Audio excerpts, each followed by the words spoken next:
Rimuru could very well be the strongest isekai protagonist I've ever come across. Maybe not the way he is right now in the anime, but his potential for growth is unlike any other character I've ever seen before. What I mean is that everything that makes Rimuru what he is designed to make him become stronger. Every tool at his disposal paves the way towards this seemingly limitless path of evolution. So, even if he might not be the strongest right now, his unique skills of Great Sage and Predator turned Gluttony will certainly be working to change that. They're the two central components of his build that allow him to become as strong as he does. So, let's take a look at how exactly they work as we try to answer the question in the title. But first, this video is sponsored by Skillshare, one of the best online learning communities to explore new skills and hone creative ideas. There's thousands of easily accessible classes that cover numerous different creative topics and tools. Whether it be learning the basics of web design or even just figuring out how to better make your ideas into reality, Skillshare has classes on just about anything. I've personally been using this guide to writing and research to try and improve my script making process.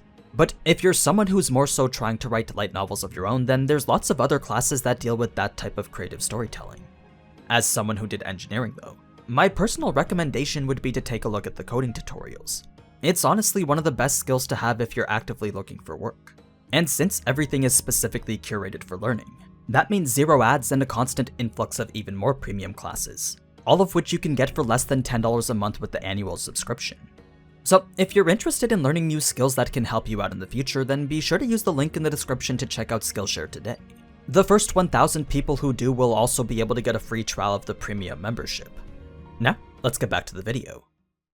In order to understand exactly how strong Rimuru is, we first need to have a basic understanding of what skills are in general. Reason being that a large majority of Rimuru's power comes directly from the skills he's acquired throughout the anime. They're his innate abilities that have been carved into the very core of his being.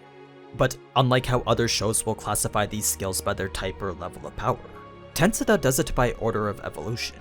And that's where things start to get a little bit complicated. So, without getting too much into it, the order of evolution goes from common to extra to unique to ultimate, each tier progressively building upon the one before it. Common, as you'd expect, refers to the most basic level, whereas extra refers to skills that are significantly more powerful and efficient than that. These two tiers then serve as the foundation to build towards the even more powerful, unique, and ultimate skills, both of which, once possessed by a single person, can no longer be possessed by anyone else so long as that person is still alive. Now, the key difference between an ultimate and unique skill mainly pertains to their level of power. Because ultimate skills are the final evolutionary form, it makes sense for it to be an absolute force of nature that's usually unrivaled by anything beneath it. That said, this isn't really the type of skill that we're going to be looking at right now. Instead, what we'll be focusing on is Rimuru's power before his evolution. So that means every ability he acquired prior to becoming the Demon Lord at the end of the first half of Season 2. One of the first things to note is that just by being a slime already gives Rimuru a natural advantage. The fact that he's a monster whose existence survives on magicules and nothing else makes it so that he never needs to eat, sleep, or even breathe. Because every single one of his cells are identical, they can each work towards serving whatever function the body needs. It's for this reason that his body is just naturally efficient at managing energy. That, however, isn't all it comes with though. Slimes in this world also possess their own set of intrinsic skills, a separate type of skill apart from the ones I mentioned earlier that only apply to a specific race of physical being or spiritual life form. So, for a slime like Rimuru, the intrinsic skills he starts off with are Absorb, Dissolve, and Self-Regeneration. Absorb and Dissolve is pretty much the foundation of Predator. It's the ability to take in any form of matter, skill, or magic, then break it down into its most basic elements. Self-regeneration, on the other hand, is more like a very basic form of healing. It restores the user's body if it happens to have taken damage, lost limbs included. That said, all three of these have served as the evolutionary basis for more powerful skills, the first of which we're going to talk about is Predator. This is one of the unique skills that Rimuru acquired upon his reincarnation, a skill type that we now know comprises itself of numerous different subskills. So, when a unique skill like Predator is used, the first thing that happens is predation. It's the process of absorbing whatever target he wants into his body.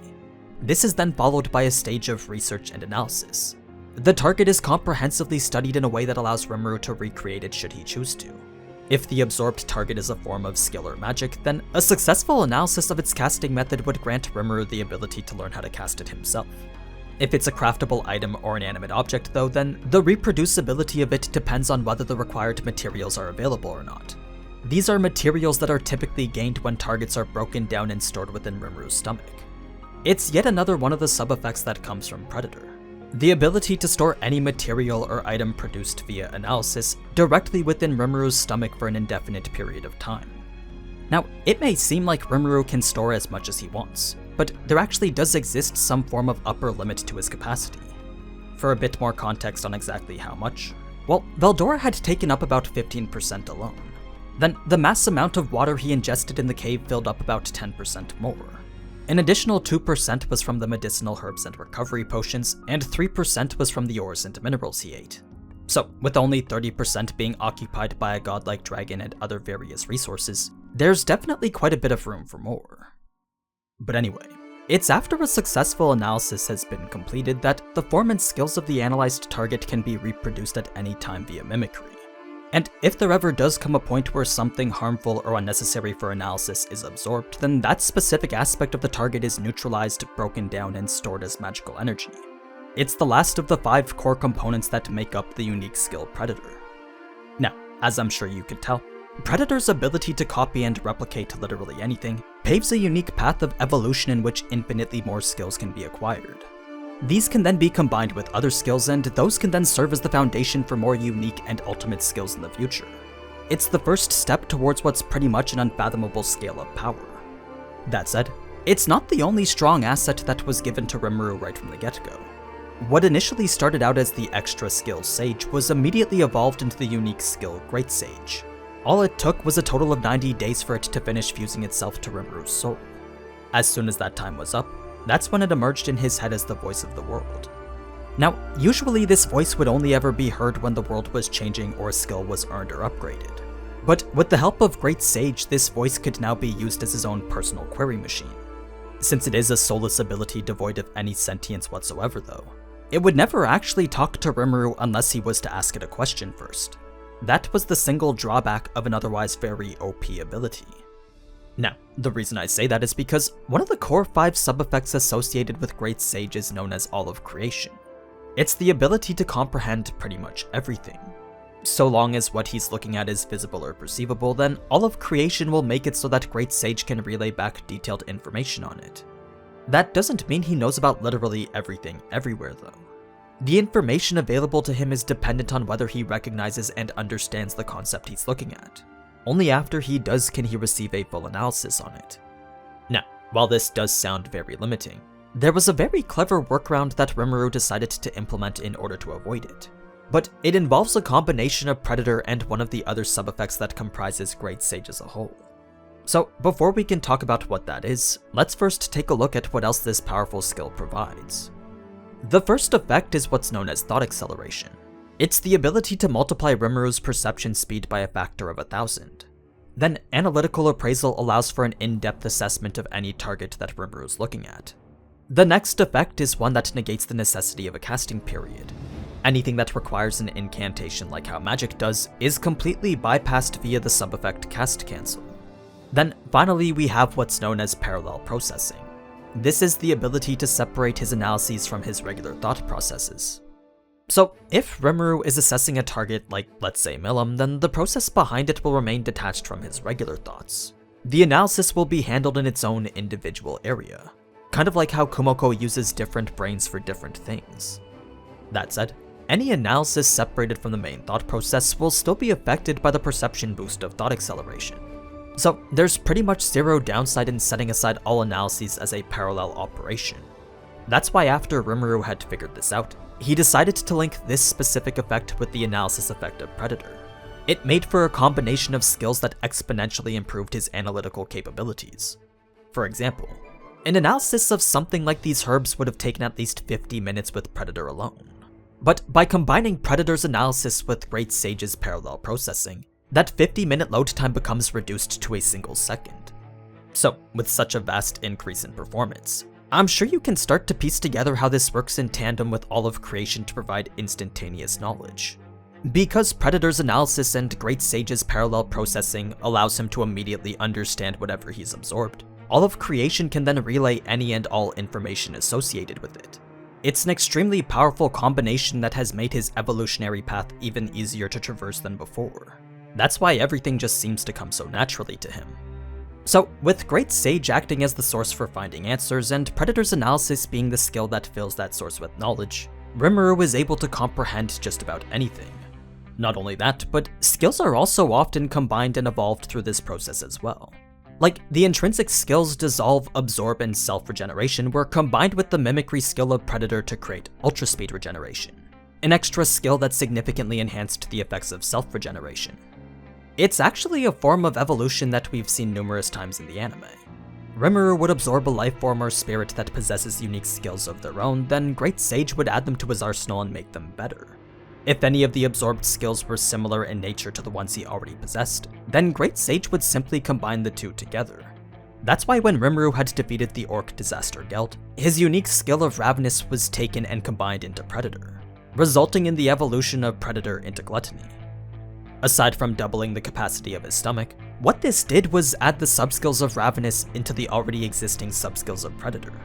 So, in addition to Predation, Stomach, Mimicry, and Isolation, Gluttony now also possessed the subskills Corrosion, Receive, and Provide. Corrosion worked towards decomposing a target in tandem with Predation. If that target was a monster, then a partial decomposition of it would give Rimuru the chance to acquire one of its skills. Receive is the ability for Rimuru to claim any of his subordinate skills as his own. Then Provide is the ability to do the opposite. It allows Rimuru to give skills to others so long as they're actually capable of using it. What this means is that both Rimuru and his underlings will get stronger in proportion to the other's growth. So even if he can't share any of his knowledge or spells with them, what he can do is properly allocate skills in a way that will maximize everyone's potential. Because Rimuru directly benefits from the growth of his subordinates now, making them stronger is pretty much the same thing as making himself stronger. It's yet another aspect in an already long list that serves to both increase and accelerate Rimuru's growth potential. But just because he can possess what seems like an infinite number of skills, doesn't mean that he'll instantly be proficient at all of them. Knowing which skill is best for each and every situation isn't something that Rimuru can do alone. That's why he sometimes needs to give control over to the Sage. By using Great Sage's automatic battle mode, every ability in Rimuru's arsenal will be used at maximum efficiency.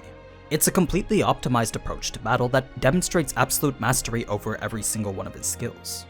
So if possessing such a wide range of abilities wasn't already good enough, then try having a conceptual intelligence immediately optimize and implement them with zero effort whatsoever. That's the crux of Rimuru's power. Everything he is and everything he can become all stems from these two unique skills that he received at birth. They're the most crucial elements behind his power. Everything else is more so a specific skill or ability that supplements it, and that's what we'll be talking about when I get to part 2. If that's a video that you'll like to see soon, then be sure to leave a like or comment so that I know to get started on it. Now, before I go, a huge thanks to Donovan and Archon for helping me out with this video. Them and a few others from the Discord have made understanding this complex power system a whole lot easier. Anyway, as always, thank you so much for watching, and if you enjoyed this type of anime content, then you already know what to do. So, until next time, ciao!